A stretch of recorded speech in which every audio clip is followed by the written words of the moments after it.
tend to default to the definition the late John Bradshaw used about addiction in general. And he said an addiction is a pathological relationship to any mood-altering experience that has life-damaging consequences. Quite often they come in with a substance use disorder as well as PTSD and often an anxiety disorder.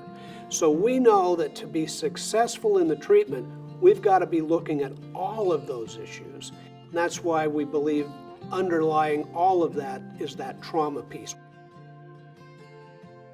One of the gifts, I guess, of recovery is that I can speak to that, I can address that, because I can understand the disease from the inside out. And everybody carries their own ideals of what it means to be a drug addict, what it means to be an alcoholic, and usually that stuff's very tainted by whatever it is they picked up through their life history or encounters with other folks, and that's just how they see it.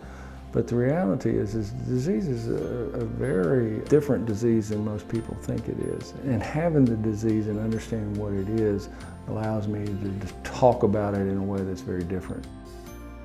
The Meadows model focuses on addiction recovery and also trauma recovery. That gets missed a lot of times when you focus just on what substance are you using and how do you stop that substance. Looking at going long term and looking back at someone's history and recognize the importance of their experiences and how those experiences all work hand in hand, you have to be able to address the emotions and the issues underneath. We are treating individuals who often come from a world of chaos, and we want them to have an environment where they can feel everything I need is right here. We want them to feel that stability.